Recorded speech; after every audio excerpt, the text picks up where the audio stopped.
The deal has been agreed by the negotiators. The text has been finalized. The U.S. officials briefed Trump on the details. The Iranians came back to the Pakistani mediators and said they had the necessary approvals and were prepared to sign. Iran has not confirmed that publicly. Trump did not sign. He relayed to the mediators that he wants a couple of days to think about it. A couple of days, 3 months of war, $25 billion in confirmed U.S. military costs, the most significant Strait of Hormuz crisis in the history of global energy markets, the closest the world has come to a nuclear-armed regional war since the Cuban Missile Crisis. And the man who has the authority to end it with a signature wants a couple of days. This morning, as Trump takes those days, 3 things are happening simultaneously that define exactly what those days cost. Iran's reconstitution is continuing. Drone production lines that were supposed to be shut down for years are running. Missile launchers are being dug out, air defense systems are being repaired and repositioned. The U.S. Treasury Department announced new sanctions on Iran's oil trade overnight, not as punishment for a deal collapse, but as additional pressure during negotiations. A move that Iran's semi-official Tasnim agency said caused the deal's text to undergo changes over the past days. And Netanyahu, under whose sustained pressure Trump has been operating since the moment the MOU's terms became known, told Trump in a call this week that any final agreement must eliminate the nuclear danger, a position that the current deal's structure, which defers nuclear talks to a 60-day follow-on window, does not satisfy on Netanyahu's terms. Trump is not simply taking a few days to review a document.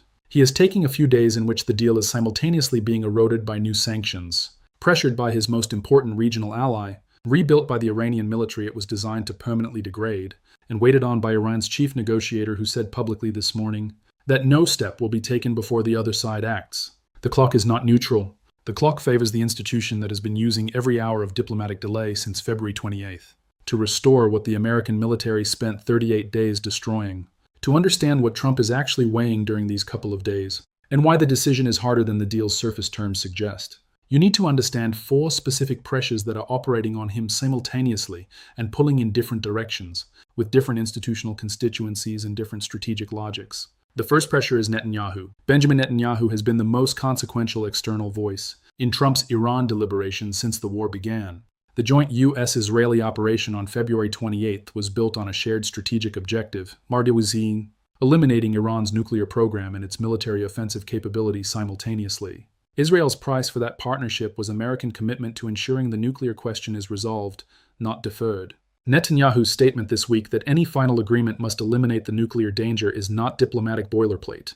It is a public declaration that the current deal, which opens the strait, lifts the blockade, issues sanctions waivers, and then creates a 60-day window to negotiate the nuclear question, does not meet Israel's minimum requirement for endorsement. Netanyahu did not say the deal is good. He said any final agreement, meaning the document that follows the 60-day negotiation, not the MOU being considered now, must eliminate the nuclear danger. That framing creates a specific problem for Trump.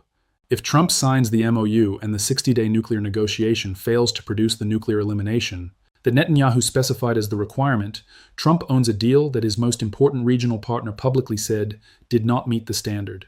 Trump has been fixated on ensuring the deal can be marketed as stronger than the 2015 Obama-era nuclear deal from which he withdrew during his first term. A deal that defers the nuclear question to a 60-day window and then fails to resolve it is not stronger than the 2015 deal. It is a repeat of the pattern the 2015 deal established, interim relief in exchange for a deferred nuclear commitment, that Trump spent his first term condemning. The Netanyahu pressure is not simply about Israel's security interests. It is about Trump's political identity and the legacy argument he has been making about his approach to Iran since 2018. The second pressure is his own party. Republican Senator Tom Tillis said this week the deal would be doomed to fail because of a lack of congressional oversight. Outgoing Representative Thomas Massie said he would be in favor of a short-term deal for more nuclear negotiations, endorsing the concept while expressing concern about the specific terms. The pressure from the right is not that a deal is wrong. The pressure is that this deal is not strong enough on the nuclear question. The Republican hawks who supported the military campaign on the grounds that it would permanently degrade Iran's nuclear capability are being asked to endorse a deal that has deferred the nuclear question to a 60-day negotiation window during which Iran receives sanctions relief.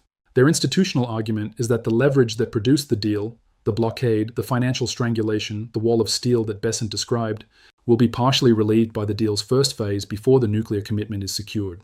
If the nuclear negotiation in the 60-day window fails, Trump will have given up his primary pressure instrument without achieving his primary objective.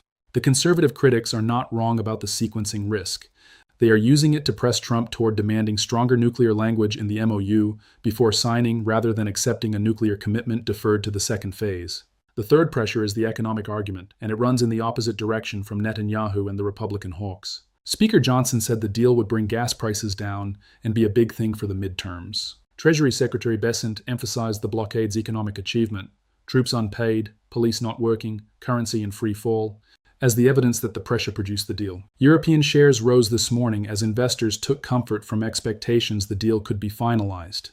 Oil prices fell as hopes grew for agreement. Brent crude trading approximately 18% lower than its conflict peak. The global economy has been absorbing the strait closure for 3 months. Shipping costs have spiked. Inflation in the United States has reached its highest level in years, according to multiple reports, citing the conflict's energy market disruption. Every day the strait remains closed is a day of economic cost that is politically visible to American consumers in gasoline prices and grocery store receipts. The economic pressure to sign is real, immediate, and measurable in ways that the nuclear risk, which is deferred to a 60-day future window, is not. The political logic of the economic pressure is straightforward. The war's economic costs are being paid now by American voters whose congressional elections are approaching, and a deal that ends those costs is a political asset, regardless of whether the nuclear question gets resolved in 60 days. The fourth pressure is the intelligence assessment of what happens if there is no deal. The classified intelligence that has been leaking through press reporting describes an Iranian military that is reconstituting faster than every timeline the intelligence community projected. Drone production restarted. 2/3 of the missile launcher force survived or is being recovered. ASAM battery in Bandar Abbas was actively targeting American aircraft within the last week. Evidence of functional air defense reconstitution. The deal on the table was produced by 90 days of maximum pressure. The military option that exists today is not the military option that existed on February 28th. A second strike wave targeting the reconstituted capabilities would face a target set that is partially restored, air defenses that are partially repaired, and an Iranian military institution that has used the ceasefire to study every operational pattern the first campaign established. The intelligence argument for signing is that the deal captures the maximum pressure achievement before the reconstitution erodes the pressure's leverage. Waiting produces a deal negotiated against a stronger Iran or a second military campaign against a partially rebuilt target set. Neither outcome is better than the deal currently available. Now, understand what specifically is causing the text to be changed and why the new sanctions announced overnight during active negotiations represent either a pressure tactic or a negotiating miscalculation, depending on which reading of the Trump administration's intent you accept. The State Department and the Treasury Department announced new sanctions on Iran's oil trade on Thursday night, simultaneously, during active negotiations, while Trump was reviewing the deal. The sanctions targeted Iranian oil trading networks, the same networks that the deal's sanctions waivers were designed to allow to operate during the 60-day window. Iran's semi-official Tasnim agency reported that these new sanctions caused changes to the deal's text. If the text is being changed to accommodate new sanctions that were announced during the negotiation, the deal is not the deal that both sides agreed to earlier in the week. It is a renegotiated document. Bessent also threatened to target Iranian airlines, shutting down both Iranian carriers' access to landing spots, refueling, and ticket sales. He threatened to sanction Oman if it helps Iran impose a tolling system in the strait. These are escalatory pressure measures announced simultaneously with statements that a deal is close. The Trump administration's negotiating posture in the final hours before a potential signing is to apply additional economic pressure while reviewing the deal's terms. That posture is either a sophisticated maximum pressure continuation designed to ensure Iran signs from a position of weakness rather than strength, or it is creating the conditions for Iran to walk away from a deal the Iranians claim they were prepared to sign, citing American bad faith. Iran's chief negotiator Ghalibaf said publicly this morning that no step will be taken before the other side acts. That statement, combined with the text changes that Tasnim reported following the overnight sanctions announcement, suggests the Iranian side is reading the new sanctions as a signal that the American side is not yet committed to the deal, and is therefore declining to confirm its own sign-off publicly until Trump moves first. The comparison to the 2015 Obama deal that Trump has been fixated on is worth examining directly, because it is the frame through which Trump is evaluating the current document, and because it determines what he considers a winning deal versus a weak one. The 2015 JCPOA required Iran to reduce its enriched uranium stockpile by 98%, limit enrichment to 3.67% purity, reduce its centrifuge count to approximately 6,000, and accept IAEA monitoring in exchange for sanctions relief. The deal had sunset provisions under which key restrictions expired between 2025 and 2030. Trump withdrew from it in 2018 on the grounds that the sunset provisions created a pathway to nuclear weapons capability that the deal's restrictions would have expired before fully preventing. The current MOU does not contain a comparable set of immediate nuclear restrictions. It contains a commitment to negotiate those restrictions in a 60-day window after the strait is reopened and after sanctions waivers begin flowing.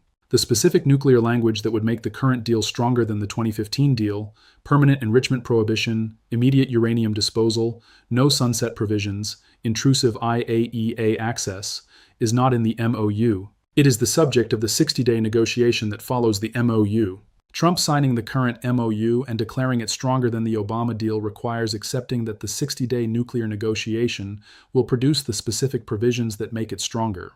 That acceptance requires trusting the Iranian institutional process, the civilian government, the IRGC, and Mojtaba Khamenei to authorize nuclear concessions in the second phase that the IRGC has institutionally opposed throughout the entire conflict.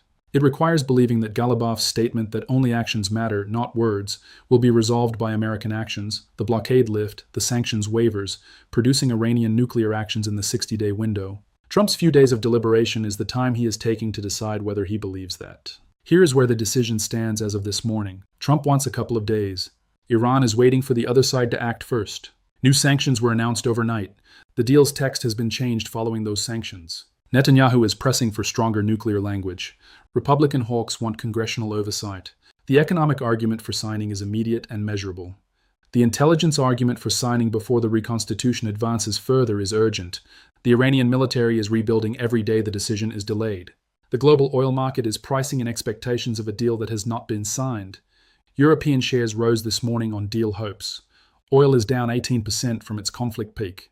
The war has cost the United States $25 billion and has cost the global economy a disruption that has not been fully quantified, but that every gasoline purchase in America has been contributing to for 3 months. The deal is agreed. The text exists. The Iranians claim they have approvals and are prepared to sign. Trump has not signed. He wants a couple more days.